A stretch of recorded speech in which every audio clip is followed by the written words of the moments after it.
अस्सलाम वालेकुम। उम्मीद करते हैं कि आप सब खैरियत से होंगे। तो आज का हमारा topic class 7 chemistry chapter number 11 thermo chemistry में आज हम पढ़ने जा रहे हैं बेटा इंटरनल एनर्जी के हवाले से। तो इंटरनल एनर्जी होती क्या है? तो एक थर्मोडायनेमिक सिस्टम में क्या है बेटा, डेफिनेट क्वांटिटी में जो है वो मैटर मौजूद होता है। ठीक है, तो उस डेफिनेट क्वांटिटी ऑफ मैटर के पास क्या है बेटा, डेफिनेट अमाउंट में एनर्जी मौजूद होती है जिसे हम इंटरनल एनर्जी कहते हैं। ठीक है, तो इंटरनल एनर्जी होती क्या है बेटा, sum of kinetic energy and potential energy. ठीक है, तो ये हमारे पास क्या है बेटा, एक थर्मोडायनेमिक सिस्टम है। ठीक है, तो इसमें क्या है बेटा, एक मैटर मौजूद है। ठीक है, तो अक्सर व बेशतर अमूमन थर्मोडायनेमिक सिस्टम में क्या है बेटा, गैस मौजूद होती है। ठीक है, तो ये क्या है बेटा, गैस के पार्टिकल है। तो गैस के पार्टिकल के पास क्या है बेटा, काइनेटिक एनर्जी भी मौजूद होगी और पोटेंशियल एनर्जी भी जो है वो मौजूद होगी। ठीक है, तो बेटा जो इंटरनल एनर्जी है वो सम होता है काइनेटिक एनर्जी का और पोटेंशियल एनर्जी का, क्योंकि बेटा इसके पार्टिकल के पास काइनेटिक एनर्जी और पोटेंशियल एनर्जी दोनों होगी। ठीक है, तो ये गैस पार्टिकल कहाँ है बेटा, थर्मोडायनेमिक सिस्टम में मौजूद है। ठीक है, ये बात क्लियर हो रही। इसी तरीके से बेटा जो इंटरनल एनर्जी है ये एक एक्सटेंसिव प्रॉपर्टी है जो कि क्वांटिटी ऑफ मैटर पे डिपेंड करती है।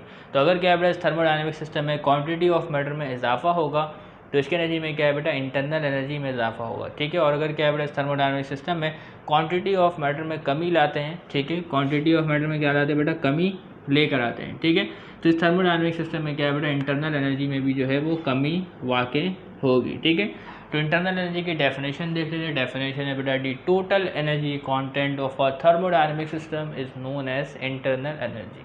ठीक है, total energy content in a thermodynamic system is known as internal energy. Okay, इसके अलावा बताया बेटा इंटरनल एनर्जी क्या है, एक एक्सटेंसिव प्रॉपर्टी है जो कि क्वांटिटी ऑफ मैटर पर डिपेंड करती है। The value of internal energy of a system depend on the mass of the matter contained in a system। ठीक है, so it is an extensive property। तो extensive property के बारे में आपको पहले भी पढ़ा चुका हूँ, यहाँ तक ये बात क्लियर हो गई है।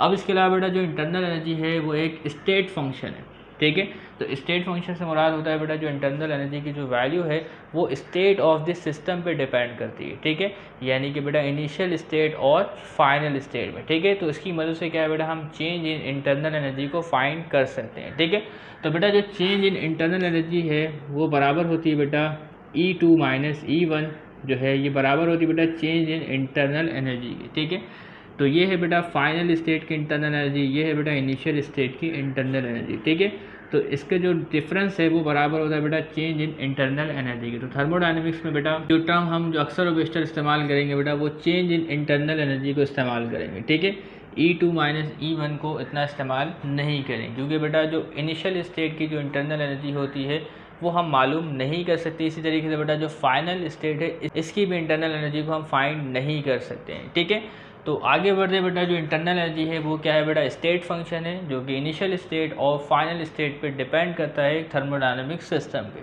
ठीक है, तो अब ये बात आ रही है बेटा, it is neither possible not necessary to calculate the absolute value of internal energy of a system. ठीक है, तो हमारे पास क्या बेटा एक थर्मोडायनेमिक सिस्टम है जो कि इनिशियल स्टेट में।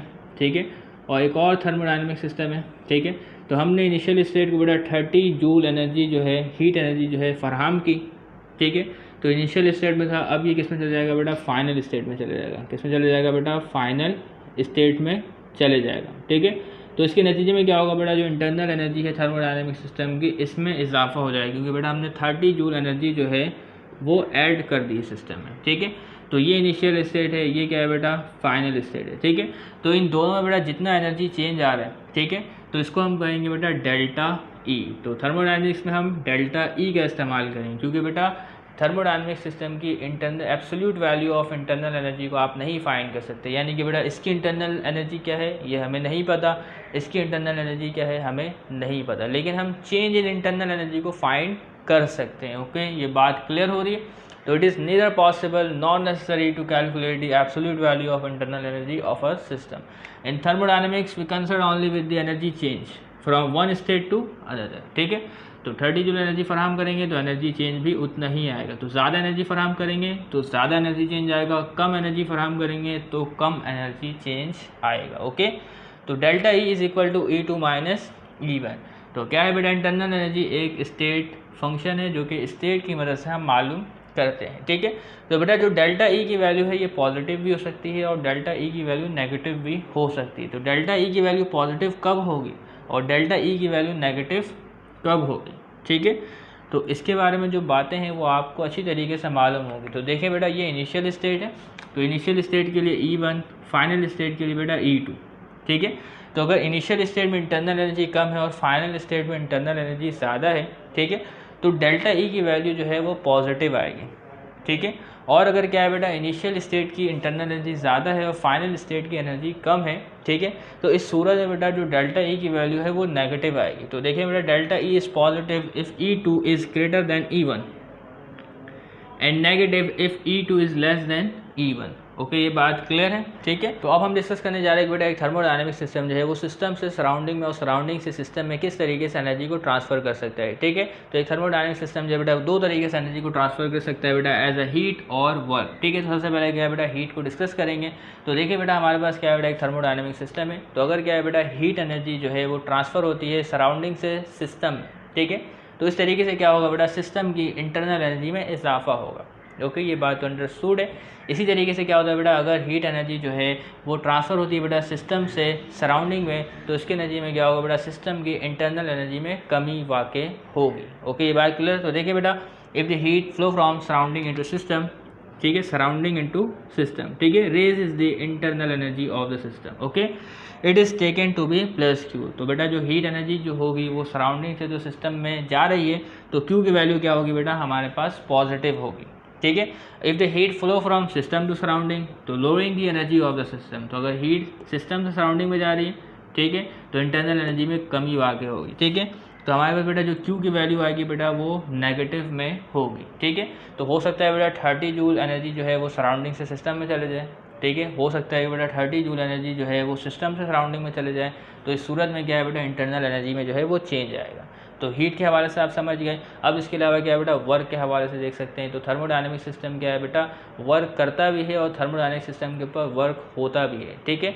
तो इसके हवाले से हमारे पास बेटा दो सेंटेंस है, एक है बेटा work done on a system और एक है हमारे पास work done by a system, ठीक है।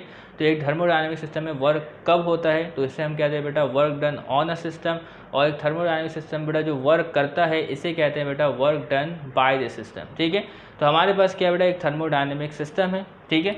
तो देखिए बेटा इस थर्मोडायनेमिक सिस्टम के ऊपर वर्क होगा अभी, ठीक है। कैसे होगा, तो बेटा जब इस थर्मोडायनेमिक सिस्टम के ऊपर वर्क होगा, ठीक है, तो ये जो पिस्टन ऊपर मौजूद है, ठीक है, ये जो पिस्टन जो है बेटा ये ऊपर मौजूद है, ये कहाँ जाएगा बेटा ये नीचे की जानिब आ जाएगा, ठीक है। बात समझ में आ रही। तो क्या हुआ है बेटा इस थर्मोडायनेमिक सिस्टम के ऊपर वर्क हुआ है, तो वर्क किया किसने है बेटा वर्क किया है बेटा सराउंडिंग ने, ठीक है। तो यहाँ पे बेटा जो W की वैल्यू होगी वो पॉजिटिव होगी, ठीक है, ये बात क्लियर हो रही। इसी तरीके से अगर क्या है बेटा एक थर्मोडायनेमिक सिस्टम जो है वर्क करता है तो इसे हम कहेंगे बेटा work done by a system. तो अगर एक थर्मोडायनेमिक सिस्टम जो है बेटा वर्क करेगा तो जो ये पिस्टन है वो कहाँ की जानिब मूव होगा बेटा, ये पिस्टन जो है वो ऊपर की जानिब मूव होगा, ठीक है। ये पिस्टन कहाँ होगा बेटा ऊपर की जानिब मूव होगा, ठीक है। तो यहाँ क्या हुआ बेटा work done by the system, तो यहाँ पे बेटा जो W की वैल्यू होगी वो नेगेटिव होगी, ठीक है। तो अगर क्या है बेटा work done on a system होगा तो सिस्टम की इंटरनल एनर्जी में इजाफा होगा, ठीक है। और अगर क्या है बेटा work done by the system तो सिस्टम की इंटरनल एनर्जी में कमी वाक़ई होगी, ठीक है। तो अगर सोचें बेटा अगर आप काम करते रहेंगे तो आपकी जो इंटरनल एनर्जी है उसमें कमी वाक़ई होगी। तो इसी तरीके से बेटा अगर work done by the system है तो इसकी इंटरनल एनर्जी में कमी वाक़ई होगी, और अगर क्या है बेटा work done on a system है तो इसकी इंटरनल एनर्जी में इजाफा होगा, ठीक है।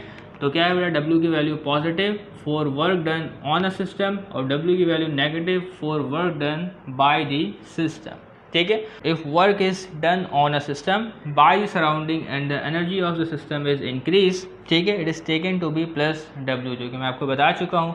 अब इसके अलावा if work is done by the system on the surrounding, ठीक है, and the energy of the system is decrease, it is taken to be minus W, ठीक है। तो यहाँ पे बेटा प्लस Q, ठीक है, और माइनस Q कंसेप्ट आपको इसलिए बताया क्योंकि बेटा ये कंसेप्ट जो है बेटा वो फर्स्ट लॉ ऑफ थर्मोडायनेमिक्स में जो है वो इस्तेमाल हुआ, ठीक है। तो यहाँ पे आपको इसलिए बता दिया ताकि वहाँ पे आपके लिए आसानी का मामला हो, ठीक है। इसके अलावा बेटा आप इस पिक्चर को भी देखें तो हमारे पास क्या है बेटा थर्मोडायनेमिक सिस्टम मौजूद है, ठीक है। तो देखिए बेटा अगर हीट एनर्जी जो है वो सराउंडिंग से सिस्टम में जाती है तो Q की वैल्यू जो है वो पॉजिटिव होगी, ठीक है, और इस तरीके से क्या है बेटा सिस्टम की इंटरनल एनर्जी में इजाफा होगा, ठीक है। अब इसके बराबर में देखिए इसमें क्या हो रहा है बेटा जो हीट एनर्जी जो है वो सिस्टम से सराउंडिंग में फ्लो करती है, ठीक है। तो Q की वैल्यू क्या होगी बेटा नेगेटिव होगी और सिस्टम की जो इंटरनल एनर्जी है वो डिक्रीज होगी, ओके। अब वर्क डन के हिसाब से देखें, अगर क्या है बेटा एक थर्मोडायनेमिक सिस्टम में वर्क होता है work done on a system, तो W की वैल्यू पॉजिटिव होगी, ठीक है। और अगर क्या है बेटा एक थर्मोडायनेमिक सिस्टम जो है बेटा वर्क करता है तो W की वैल्यू क्या है बेटा नेगेटिव होगी, ठीक है। तो उम्मीद करते हैं बेटा यहाँ तक बातें जो है वो आप सीख गए होंगे। इसके अलावा बेटा जो एनर्जी की जो यूनिट होती है SI यूनिट, वो क्या होती है बेटा जूल होती है, ठीक है। इसके अलावा बेटा एक और यूनिट भी इस्तेमाल की जाती है बेटा कैलोरी, ठीक है। तो इन दोनों के दरमियान बेटा जो रिलेशन है वो क्या है बेटा आपके पास जो 1 कैलोरी है, ठीक है, ये बराबर होती है बेटा 4.18 जूल की, ठीक है। तो आने वाली वीडियोस में इनके रिलेशंस को भी हम डिस्कस कर लेंगे, लेकिन अभी के लिए इतना ही याद रखें। तो एनर्जी की जो SI यूनिट है वो क्या है बेटा जूल है, ठीक है। तो न्यूमेरिकल सॉल्व करते बेटा हम जूल का ही इस्तेमाल करेंगे। तो उम्मीद करते बेटा जो इंटरनल एनर्जी का टॉपिक है वो आपको क्लियर हो गया होगा। तो तब तक के लिए इजाज़त दीजिएगा, चैनल को सब्सक्राइब कीजिएगा। अल्लाह हाफिज़।